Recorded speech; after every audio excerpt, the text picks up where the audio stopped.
Hello everybody, my name is Amy Garrett Dickers and I am the presenter for this workshop on an introduction to blended learning.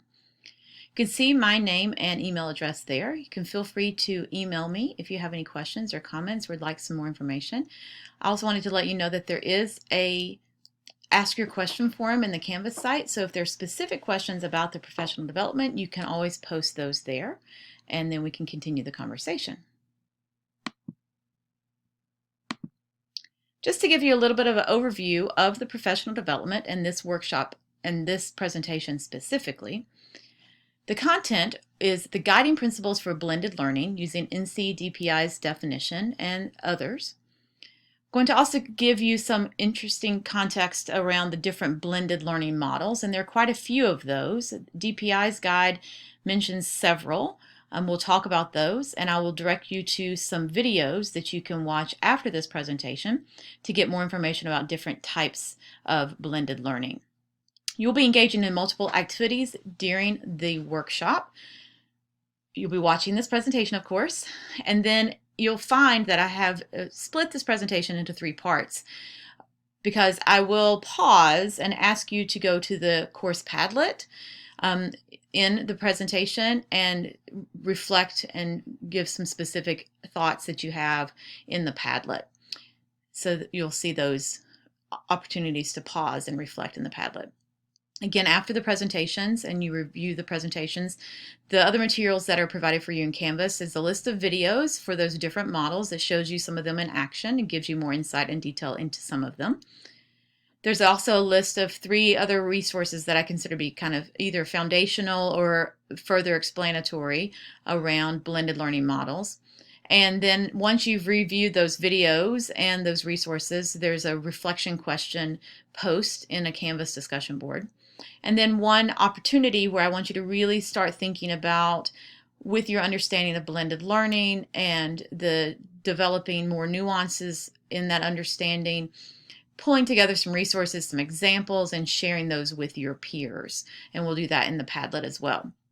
The outcomes of this specific aspect of the PD, including this presentation and those activities, is really, I hope that you'll have a greater understanding of the foundation of blended learning, and then also an awareness of those different models, with the ability to be able to think about, well, maybe it's a station model that I'm interested in, or maybe it's a flex model, or I don't know, I haven't thought about an individual flex model, and that brings some interest to me too. And then again, your initial thoughts on what you might specifically engage in your own classroom if you were to take an activity or a piece of content or one module or one aspect of your students' learning and turn it into a more blended experience.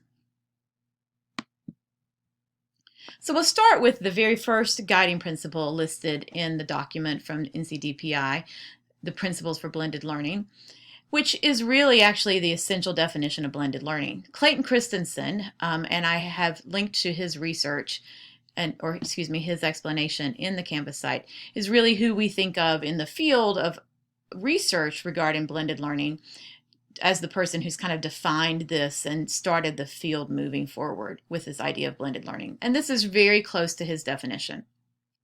So DPI says that blended learning combines classroom learning with online learning.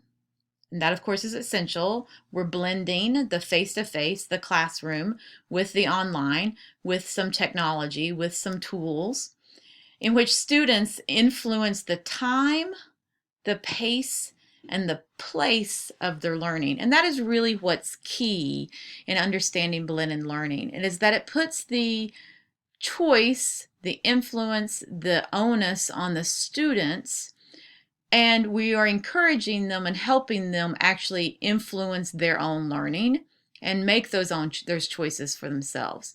So they can influence the time of when they are learning.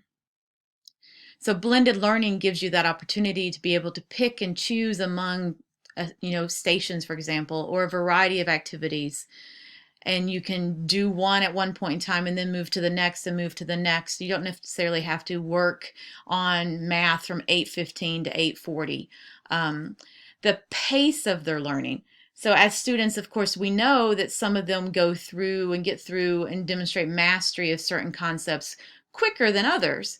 So using blended learning effectively, and using technological tools effectively can help us kind of influence that to where students can move through things quicker or take longer if they need it, in order to kind of influence their own learning again.